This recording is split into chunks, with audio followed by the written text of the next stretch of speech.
Bila shaka uko salama salimini kabisa msikilizaji popote pale ulipo, mfuatiliaji wa simulizi yetu nzuri kabisa inayoitwa Siri ya Nyumba ya Mafanikio. Msimuliaji wako ni mimi Fidia Tinga, na leo hapa studio nimebahatika kuwa na Adelina Dickson binti Ade. Yes. Yuko hapa tukiendelea kusonga mbele katika sehemu ya 8 ya simulizi ya Siri ya Nyumba ya Mafanikio. Kumbuka katika sehemu ya 7 tuliishia pale ambapo Johnny alikuwa amekutana na vitu vya ajabu ndani ya nyumba ama chumba alichokuwa anaishi. Sasa kumbuka kwamba Johnny hapo awali katika sehemu zilizopita huko nyuma alikimbia nyumba yake kwa sababu ya maluelue aliyokuwa anakutana nayo, wakati mke wake Rehema pia alikuwa ameshaikimbia nyumba na ameenda kujitegemea. Johnny pia na yeye alienda kujitegemea na kuishi kwenye chumba kingine ambacho alipanga. Johnny maluelue yale yalimtokea pia katika nyumba ile nyingine aliyoenda kupanga. Maluelue aliyokutana nayo Johnny yalikuwa si ya kitoto, alikutana na maluelue kweli kweli. Ilikuwa ni maluelue ambaye alimfanya aogope kweli usiku ule. Johnny kulipokucha alianza kuwasimulia watu, na watu walikuwa hawamuamini na wala hamuelewi anachokisimulia ni nini. Johnny anasimulia aliyomkuta usiku. Watu wanamwambia, bwana we, drama zako hizo, mambo yako hayo, tajua mwenyewe na nini, vitu kama hivyo. Kwa hiyo Johnny alikuwa katika wakati mgumu kwa sababu anawasimulia watu ambao bado hawana imani na anachokisimulia. Yaani kila anawaeleza kwamba kimemkuta, hawamuamini ya kwamba kimemkuta. Unaweza ukajisikiaje pale ambapo Adelina unawaeleza watu uliokutana nayo usiku, wanakuambia acha uongo bana, wewe hayo mambo yako tu bana, unatupiga kiki tu wewe, afu wewe mambo yamekukuta, unajisikia vibaya. Mimi mwenyewe mbona nishe kuona kitu cha ajabu, na mimi nimeona, watu hawataki kuamini. Muoga tu huyu. So inakuuma, lakini unakuwa unajua wewe na Mungu wako kimekukuta nini. So yani unaumia sana, lazima ujisikie vibaya kwamba hawa wamenichukuliaje, au jambo kama halijakukuta wewe unachukulia simple and clear, lakini kama likikukuta wewe ndo utaanza kusema sasa kweli nimeona. Lakini hiyo ipo, lazima ujisikie vibaya sana, na wewe ndo unayojua wewe na Mungu wako. Mfano kama nani, Johnny, yes. Yeye alikuwa anajua yeye na Mungu wake, japo watu walikuwa pamoja na mambo ambayo walikuwa shayaona kwake kwamba amepataje utajiri kwa haraka hivyo, na ghafla utajiri wake umeisha kwa haraka, japo hata kama watu walikuwa hawamwamini. Ndio hivyo, ajikaze tu. Basi kama ambavyo Adelina amesema, mwamba ajikaze tu. Je, maluelue ataendelea kutokea ndani ya nyumba ama chumba alichokuwa anaishi tena pale? Basi tutapata kujua hapa. Kumbuka kwamba msimuliaji wako ni mimi Fidia Tinga, na simulizi hii unaipata pia kupitia YouTube. Ukiingia YouTube andika Siri ya Nyumba ya Mafanikio au simulizi ya Siri ya Nyumba ya Mafanikio, utaweza kuipata sehemu ya kwanza mpaka hii ambayo tupo leo, sehemu ya 8, na sehemu zitakazofuata utaweza kupata pale. Kwa hiyo ni njia nzuri ya kuweza wewe ambaye hukusikiliza kuanzia mwanzo simulizi hii kwenda kuifuatilia kuanzia inaanza mpaka ilipofika sasa. Nenda YouTube andika Fidia Tinga, utaweza kuipata simulizi hii. Siku zilisonga. Katika sehemu ya 8 simulizi hii tunakutana na kisa cha Rehema baada sasa ya kutoka kwa mchungaji ambako alikuwa ameenda. Rehema amerudi nyumbani. Wakati amemwambia, hata hajamwambia mchungaji aliyomkuta, mchungaji kamueleza. Baadaye walifanya maombi la Rehema alirudi nyumbani. Wakati Rehema amerudi nyumbani, ule usiku unaambiwa ulikuwa ni usiku uliokimya sana. Rehema hakuwa na amani tena na nyumba ama chumba alichokuwa akiishi,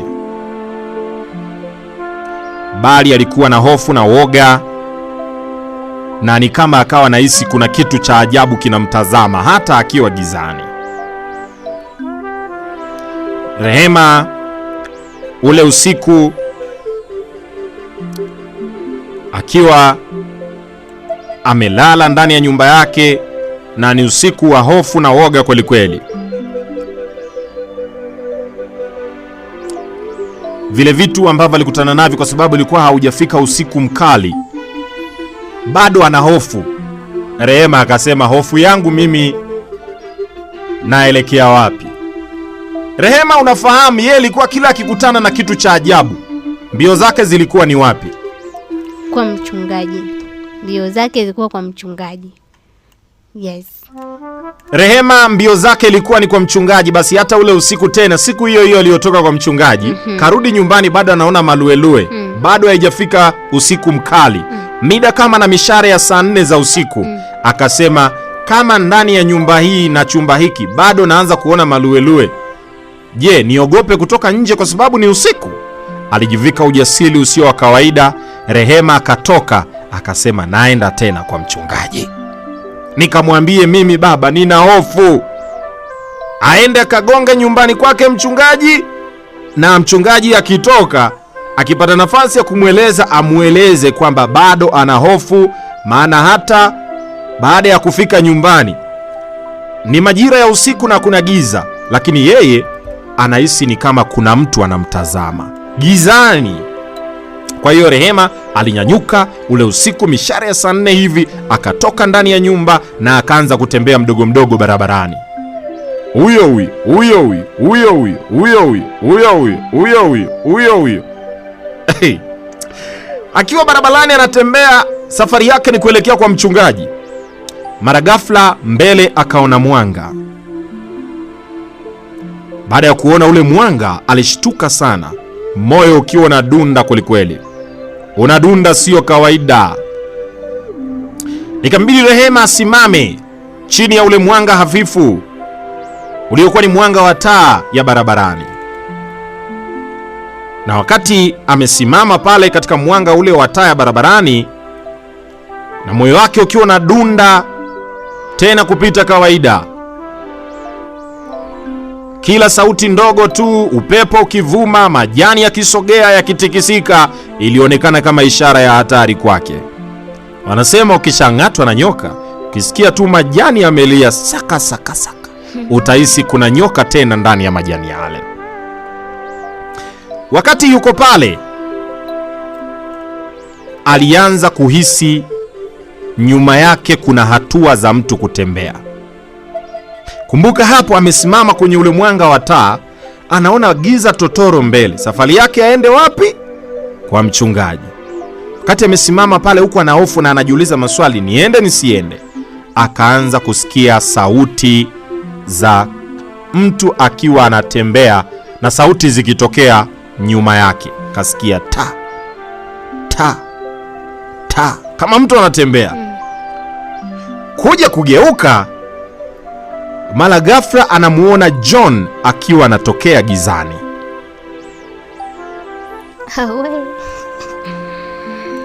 John huyu hapa, na anatoka ni gizani, anakuja kumwelekea yeye pale mahali ambapo yupo penye mwanga wa taa ya barabarani. Na kilichomshtua zaidi, alimuona John akiwa katika hali tofauti na hali aliyomwacha nayo. John uso wake ulikuwa umechoka sana. Macho yake yalikuwa mazito. Alikuwa amelegea, mtu aliyeishiwa nguvu, kana kwamba hajala kwa siku nyingi. Ngozi yake ilikuwa kama mtu aliyepoteza uhai. Ikambidi Rehema asimame mbali kidogo. Hakumsogelea mara moja. Kwa sauti ya chini tena yenye uchovu na hofu iliyojificha, alisema, hawakuwahi kuondoka, walikuwa wanangoja tu. Maneno hayo yalipenya moja kwa moja moyoni mwa Rehema. Wakati John akisema maneno hayo, hawakuwahi kuondoka, walikuwa wanangoja tu, alijikuta akirudi hatua moja nyuma bila kujua. Akauliza, nani? John hakumjibu mara moja Rehema.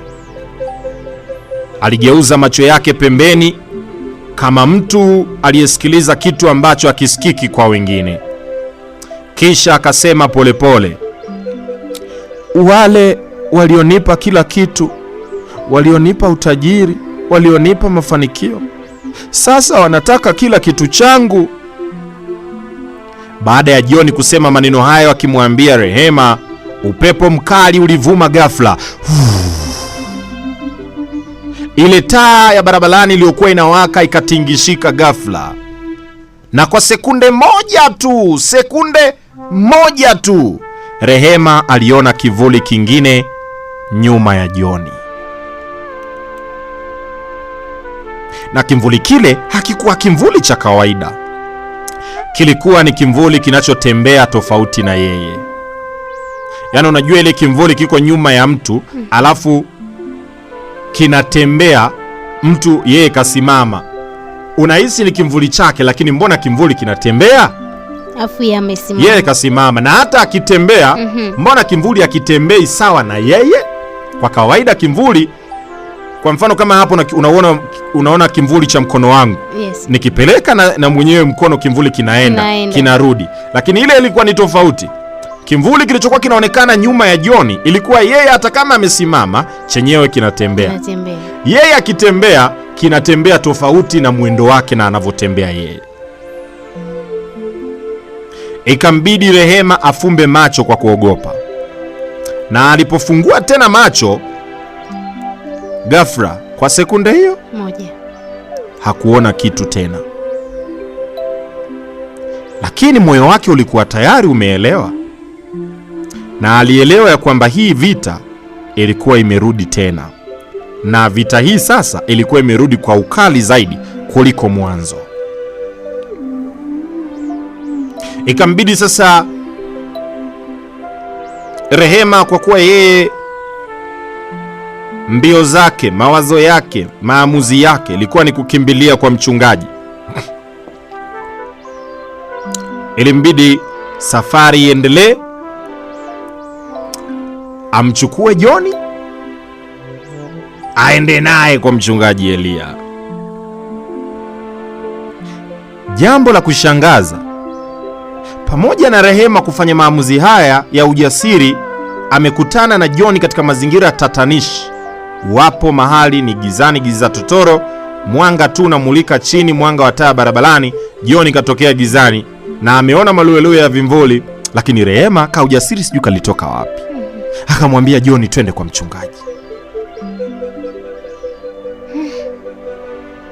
Wewe ungekuwa na ujasiri huo kumwambia twende? Ningemkimbia kwanza, nisingejua John yule ambaye ninamjua mimi ni John, na kwa nini nimefika tu hapa na yeye amejitokeza kwenye gizani. Na safari yako wewe ni kuelekea kwa mchungaji. Kwa mchungaji ametokea wapi? So nisingejua John yule. Ningejua tu ni mazongozongo yamekuja kupitia John. Kwako msikilizaji ungefanyaje? Kupitia 0744139543. Simulizi hii inaitwa Siri ya Nyumba ya Mafanikio na hii ni sehemu ya 8. Unayetaka kuifuatilia kuanzia mwanzo, nenda YouTube, andika Fidia Tinga. Siri ya Nyumba ya Mafanikio ndio jina la simulizi. Utaweza kuipata kuanzia inaanza mpaka hapa ambapo tumefikia na tunaendelea siku ya leo. Najua yawezekana wewe ungechukua maamuzi tofauti na aliyoyachukua Rehema. Rehema alichagua kumchukua John na kwenda naye kwa mchungaji. Maamuzi ya Rehema yalikuwa ni hayo. Wewe ungeamua nini?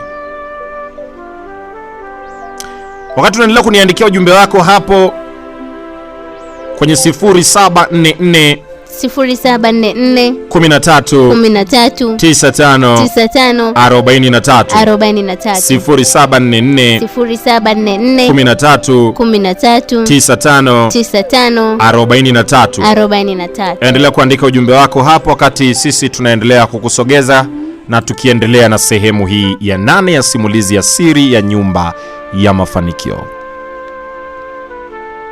Mambo yalikuwa ni mambo, na mambo magumu yalitokea baada ya Rehema pamoja na John kufika kwa mchungaji.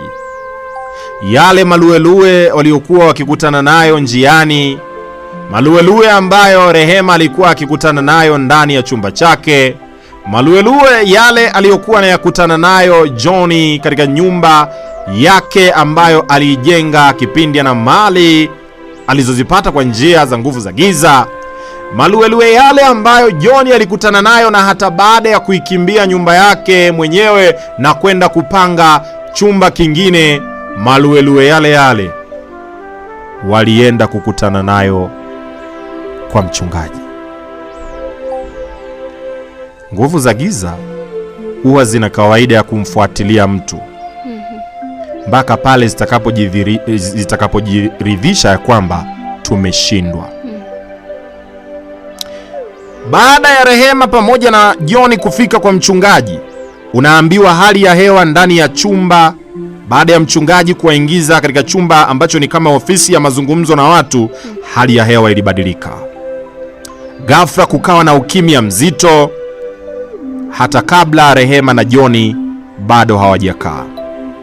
Mchungaji yeye alikaa kwenye kiti, na baada ya kuketi macho yake aliyafunga, kwa maana alifumba macho yake.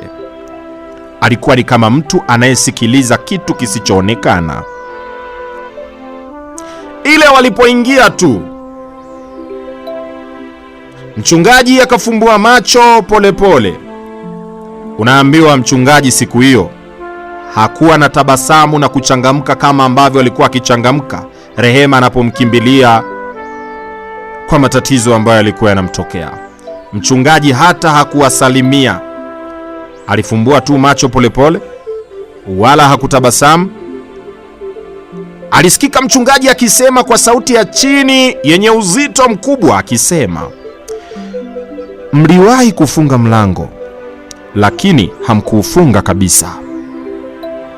Mliwahi kufungua mlango lakini hamkuufunga kabisa. Baada ya maneno yale ya mchungaji, unaambiwa mahali pale Rehema alihisi baridi kali imepita kwenye mgongo wake, na hajui ni baridi iliyotokana na nini. Rehema akamweleza mchungaji, nimepatwa na hali ya ubaridi kama barafu nimemwagiwa mgongoni ghafla. Mchungaji pamoja na kuulizwa na Rehema kumuuliza kwamba ina maana gani, unaambiwa mchungaji alinyamaza kimya kwa sekunde kadhaa.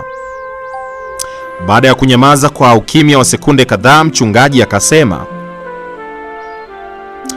kuna vitu vinabaki hata baada ya mtu kuacha, na vitu hivyo vinakuwa kama mwaliko. Wakati mchungaji amezungumza maneno yale, kumbuka John na yeye yuko mle ndani. John alishika kichwa chake kwa mikono miwili, akasema, mchungaji, niliharibu kila kitu, sio? Mchungaji akamwangalia John mara moja, akamtazama mara moja, na akamjibu akamwambia, hujaharibu kila kitu, lakini kama hutamaliza ulichokianza, watarudi kuchukua kilichobaki. Ghafla chumba kikawa kimya na ukimya ukatanda. Kisha mchungaji akasikika akisema, nyumba. Akarudia tena, nyumba. Akarudia tena, nyumba. Baada ya mchungaji kusema maneno yale na neno lile nyumba, Rehema alifumba macho, akajua nini mchungaji anamaanisha.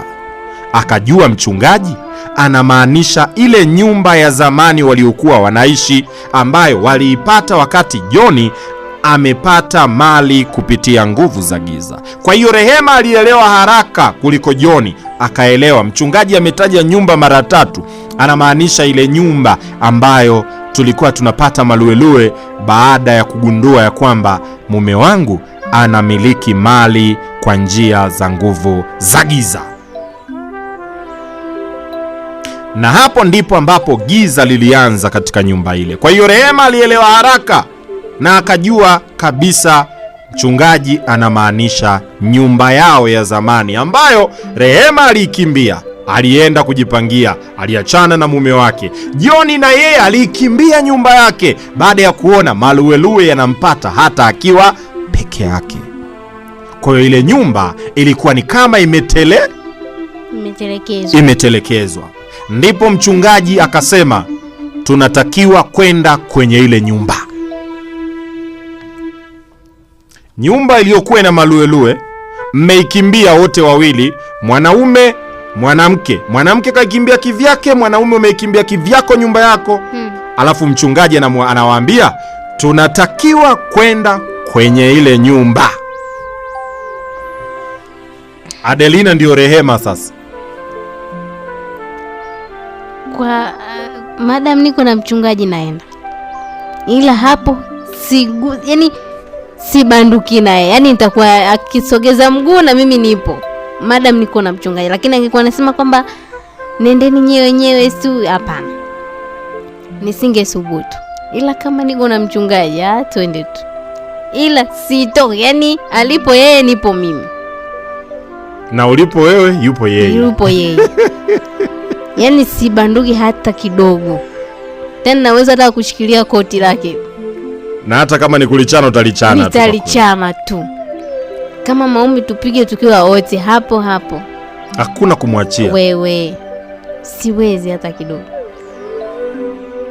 Kupitia 0744139543 tupokee simu yako msikilizaji. Maamuzi ya mchungaji, anawaambia John pamoja na Rehema wanapaswa kuiendea ile nyumba walioikimbia.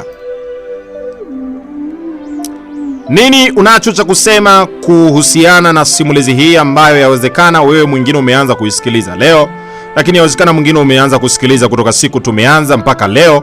Una kipi cha kusema mpaka hapa sehemu ya 8 ya simulizi ya siri ya nyumba ya mafanikio? Mchungaji anasema tunapaswa kuiendea ile nyumba mlioikimbia. Kwenye line tayari kuna msikilizaji hapa. Hello?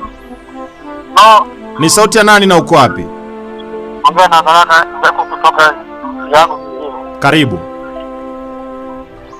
Mimi hapo ninapoona hapo baada ya maombi ya mchungaji, kama watafanikiwa, basi hapo itakuwa wamrudie Mungu.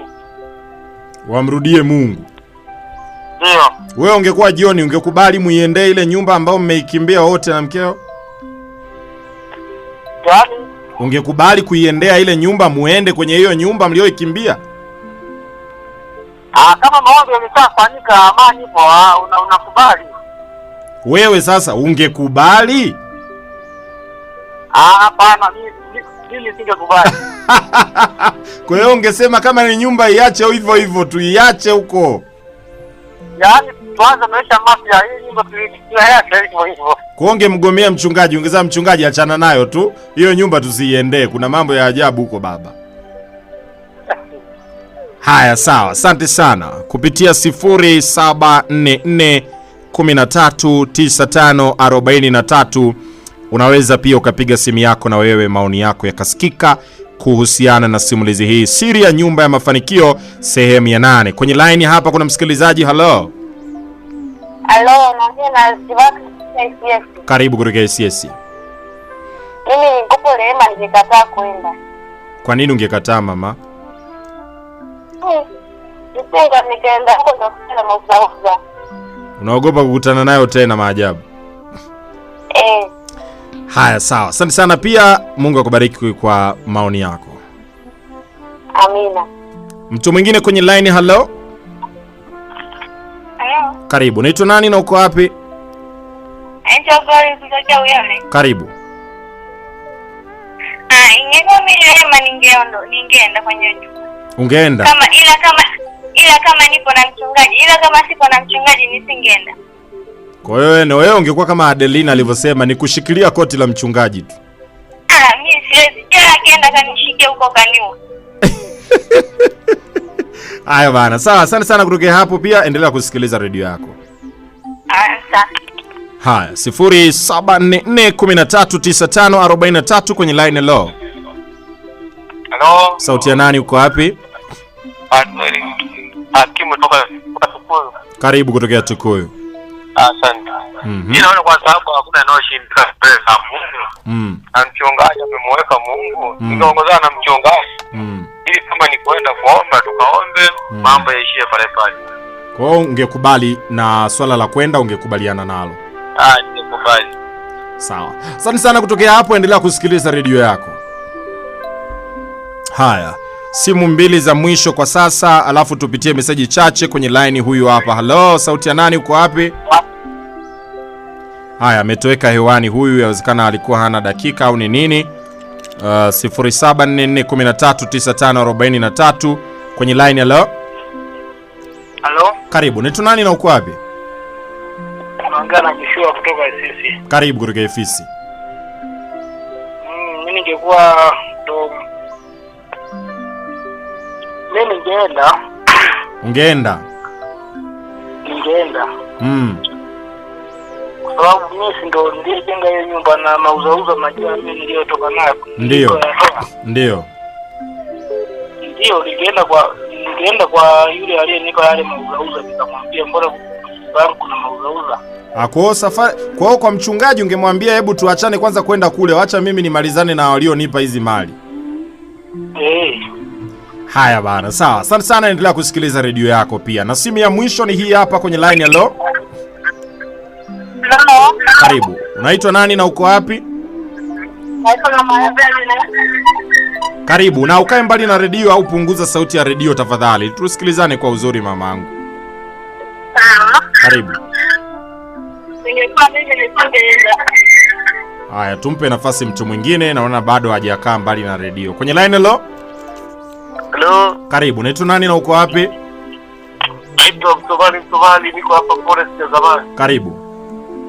Asante sana.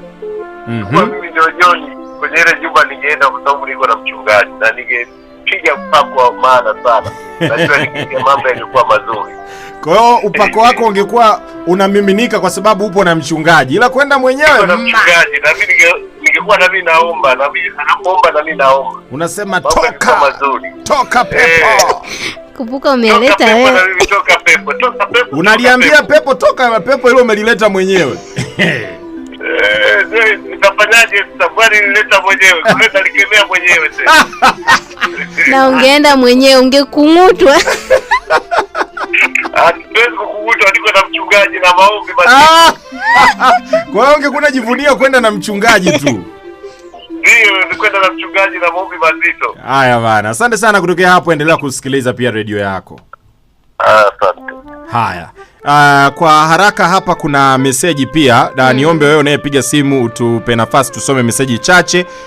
Maoni ya wale ambao wao wameshindwa kupiga simu, huenda kwa changamoto mbalimbali za dakika, na wengine pia huenda wameamua tu wapitishe maoni yao kupitia meseji. Anaitwa Msafi Vundwe kutoka Isangala, nampa pole sana huyo dada, amuombe Mungu kila wakati. Lakini huyu pia anasema Mariam yuko VETA, ningekuwa mimi ningeenda kwa sababu ndio unaweza kuwa mwisho wa matatizo yangu. Huyu anasema ningekubali kwenda anasema tukafanye maombi by Kambona kutoka Mbozi. Huyu anasema kaka, mimi ningekuwa Rehema ningekimbia sana. Huruma kutoka Isiese. Kaka Tinga, ningekuwa Rehema ningekubali kwenda kwenye hiyo nyumba, maana namuamini mchungaji by Atu kutokea Mbeya mjini. Yeye muamini Mungu na muamini mchungaji hafu naye. Anaitwa Rehema wa Uyole, anasema kwa kuwa Rehema alikuwa na uoga, mimi nahisi singeweza kufikiria kama yule sio Johnny. Lakini pia anasema mimi Mahona Kija Malale Ubaruku hapa ni kumrudia Mungu. Mimi nisingekubali, kasema hivyo, hajasema ni nani. Dada jamani, mimi nisingeweza jamani, ningehamia kukaa kwa mchungaji. Na Rehema endelea kujipambania katika maombi, maana Mungu anasema kwa Mungu yote yanawezekana. Ni Exavelin Keka kutokea Iyela Nyala. Mimi ningeanza kumuombea papo hapo. Gabrieli kutokea Poti. Rehema na Johnny waliunganishwa na Mungu, ndio maana Rehema alikuwa na ujasiri. Mungu awasaidie. Huyu anasema ningekimbia na kwenda kulala kwa mchungaji. Lakini pia huyu anasema mimi ningekimbia nisingemjua Johnny wala nani. Mchungaji angeshtukia niko sebleni kwake. Pia anasema mimi naitwa Alex, ningekuwa mimi ningekimbia. Pia anasema ningekemea kwa nguvu zangu zote katika jina la Yesu. Toka giza, toka. Anaitwa Denisi. Anasema ningekemea kwa nguvu zangu zote, imejirudia. Lakini anasema huyo dada Rehema anachokitafuta kwa Johnny mwisho wake atauona. Kwa nini asimuache mazima? Huyo dada kitamlamba. Niko Mbeya mjini. Jioni njema hapo dada na kaka. Asante sana. Mambo yalikuwa magumu kweli, kwa mambo ambayo anasema kwa mambo ambayo mbona magumu mimi Baraka kutokea Maloli Mbozi. Lakini pia anasema yani mimi hata ujasiri wa kuongea naye nisingekuwa nao. Hapo ilikuwa ni mbio za kipepe. Mariam wa Igodima.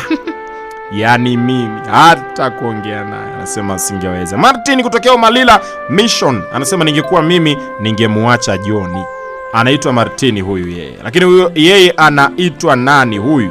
Anaitwa Costavian Mwahangila, anatokea Vuawa. Ningekimbia sana na kukimbilia kwa mchungaji.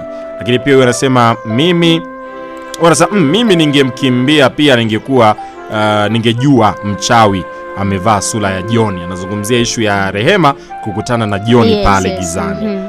Ningekimbia anasema. Haya, pia anasema daki ukweli Rehema ni jasiri sana, ningekuwa mimi ningekimbia bila kugeuka nyuma. Albertina kutokea Mkwajuni Songwe ndiko anapatikana. Huyu anasema mimi ningekimbilia kwa mchungaji. Mama Evelyn kutokea Magege, mimi ningeanza kumuombea papo hapo. Gabriel kutokea Airport, ningekuwa mimi ningeenda na mchungaji huku nimemshikilia koti jamani. Mimi Lenita Mshema kutoka Uyole. Recho wa Uyole anasema mimi ningekuwa Rehema ningeenda kwa sababu namwamini Mungu na ningetubu dhambi. Mimi kwa upande wangu anasema ningeenda kwa sababu nipo na mchungaji, tungeongozana mpaka kwenye hiyo nyumba. Baiskola kutokea Uyole stendi ya Usangu. Huyu anasema kwa Mungu haishindikani kitu, ni kwenda tu kuomba ili mashetani yatoke. Anaitwa Chris kutokea Mbata. Anasema haya kutokea Mbata. Hapo ndugu mtangazaji, panahitaji imani ya kweli. Huyo dada ajikaze. Anaitwa Exavelin Keka wa Iyelanyala. Kaka, mimi ningekwenda kwa sababu yupo mchungaji. By JSM kutokea Ibanga. Meseji 3 za mwisho, ningekuwa mimi ningeongozana na mchungaji Abel kutokea Itumbi. Anaitwa Barak Mwansa, yuko wapi hajasema, ila anasema mimi ningeenda sababu niko na mtumishi wa Mungu. Ingekuwa mimi ningeenda, ningekuwa ndo mimi kwanza, ningekuwa na maswali mengi sana kichwani, na huenda maswali hayo mengine ningemuuliza hata mchungaji. Moja ya maswali ningemuuliza, nyumba imefanya nini na kwa nini tuende na tunaenda kufanya nini? Kuiteketeza kwa kuichoma na moto kwa kawaida ama kwa maombi? Kama hivi tu nikisikiliza naogopa, hivi kwa ninayo yasikia alafu ndo nirudi kule kule kwa visanga vyote vile? Kasema hivyo yeye, kaandika hivyo na hajasema ni nani. Na huo ni ujumbe wa mwisho kusikika hapa ndani kwa siku ya leo. Wewe ambaye unasikiliza redio yako na simulizi hii pia umeweza kuisikiliza, yawezekana pia unakutana na hali zozote, dhoruba zozote ambazo kwenye maisha yako hauzielewi. Tukujuze na tukufahamishe ya kwamba wiki hili katika madhabahu ya Rising Together Gombe Kusini kwa mtumishi wa Mungu Kuhani Joshua kuna kongamano la siku moja, na siku hiyo ni siku ya Jumapili ya wiki hii. Kutakuwa na kongamano kubwa ambalo mtumishi wa Mungu atakwenda kukuombea. Kama kuna nguvu za giza zinakutesa, atakuombea. Kama biashara zako haziendi, atakuombea. Kama ndoa yako inasumbua, atakuombea. Kama magonjwa yanasumbua, atakuombea. Kama watoto hawafanikiwi kwenye masomo, atakuombea. Kama biashara hakuna mafanikio kwenye kile unachokifanya, kazi haziendi, unafeli kwenye kile unachokifanya, atakuombea. Yasiyowezekana yatawezekana kupitia jina la Yesu Kristo aliye hai na kupitia mtumishi wa Mungu Kuhani Joshua Mwaijengo. Unachotakiwa kufanya hata sasa na muda huu ukiwa unasikiliza redio yako, tutataja namba ya mtumishi wa Mungu Kuhani Joshua ambaye Jumapili hii ana kongamano. Mpigie simu sasa hivi, muambie mtumishi akuombee katika changamoto gani, tatizo ama shida ulionayo ni ipi. Moja kwa moja mtumishi wa Mungu atakuombea. Namba yake ya simu ni 0760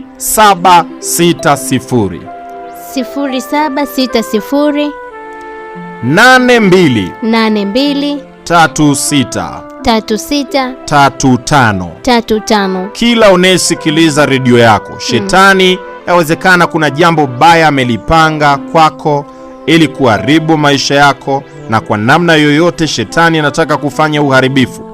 Chukua namba ya kuhani, Mungu amempa neema ya kuona mambo yaliyojificha sirini. Kama ambavyo kwenye simulizi hii umesikia, Rehema alikuwa akifika tu kwa mchungaji. Mchungaji anamwambia kitu alichokutana nacho Rehema wakati mchungaji haishi na Rehema. Yes. Ndivyo ambavyo Mungu ameweka neema kubwa kwa mtumishi wake Kuhani Joshua tunayemzungumzia sasa, na tunakuambia mpigie simu. Hata kama kuna jambo baya limepangwa kwako, kuna maluelue yamepangwa kwako, kuna uchawi umefanyika kwa ajili yako, mtumishi huyu Mungu ameweka neema ya uonaji. Atakueleza kimefanyika nini na nani ili iwaje, na atakueleza unafunguliwaje, namna gani unaweza pia ukaishinda na kuyashinda waliokusudia kupitia nguvu za giza kwenye maisha yako. Piga simu sasa. Kuhani Joshua dakika hii na muda huu anapokea simu za watu. Namba ni 0760 82 36 35 0760 82 36 35 0760 82 36 35. Piga simu, tuma meseji hapo. Kuhani Joshua atapokea simu yako. Utakayetuma meseji pia atakuombea. Wewe unayetuma meseji usisubiri mpaka ujibiwe. Ukituma tu hitaji lako ujue kuhani atakuombea, lakini wewe utakayepiga simu utazungumza naye moja kwa moja. Kama kuna mambo yamefanyika kwako kwa nguvu za giza na ushirikina, atakueleza kimefanyika nini, lini, wapi, ili iwaje, na unatakiwa ufanye nini ili pia hayo waliokusudia yasikupate. Mpigie sasa ukiwa na imani ya kwamba unampigia mtumishi wa Mungu ambaye atakueleza mambo yako yote. Namba ya simu ni 0760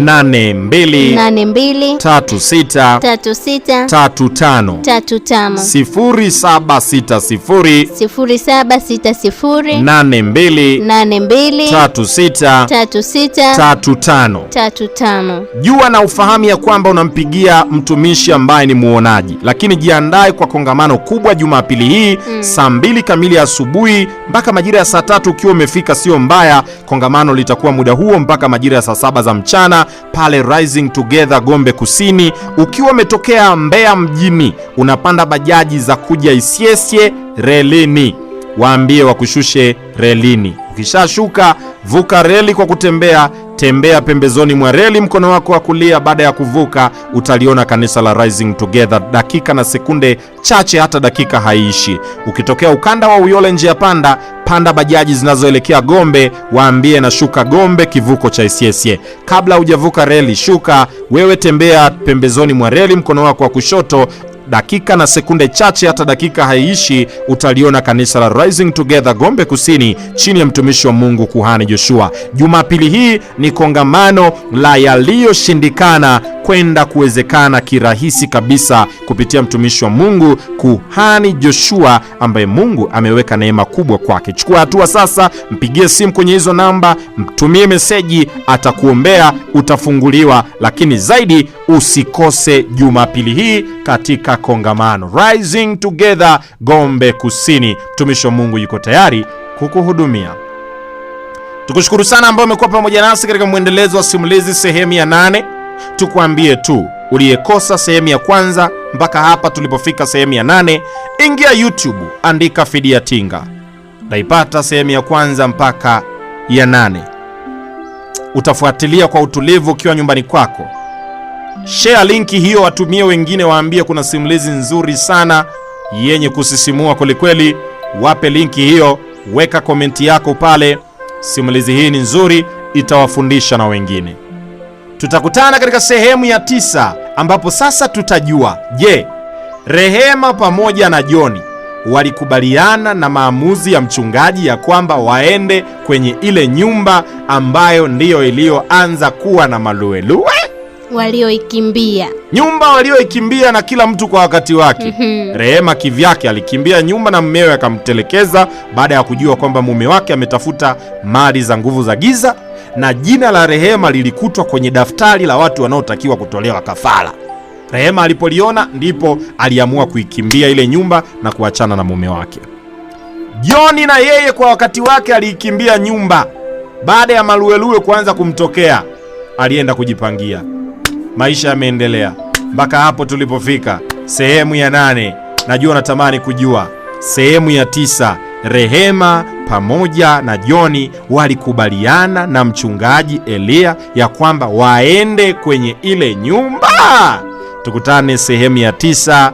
Msimuliaji wako ni mimi Fidia Tinga. Simulizi hii tutakutana hapa kesho tena saa 10 kamili za jioni. Usikose kusikiliza redio yako, ongeza sauti ya redio. Mambo mengi na vitu vingi vizuri vinaendelea hapa ndani, usibanduke. Abigail Adelina Dickson, waage watu, waambie simulizi itaendelea. Hey guys, my name is Adelina Dickson. Ulikuwa nami kuanzia saa 10 kamili mpaka saa 1 nikiwa na Fidia Tinga, Mr. Curvis. Tukutane kesho saa 10 kamili sehemu ya 9. Tujue nini kinaendelea. Kuna wale ambao wanasema jamani, sijui nani ule angemwacha. Ni nani ule kike? Rehema angemwacha tu, anamngangania nini? Hauwezi jua Mungu ana sababu gani kwenye hiyo story mpaka akawakutanisha. Anakufunza nini wewe? Anatufunza nini sisi sote? Bye bye, nawatakia usiku mwema.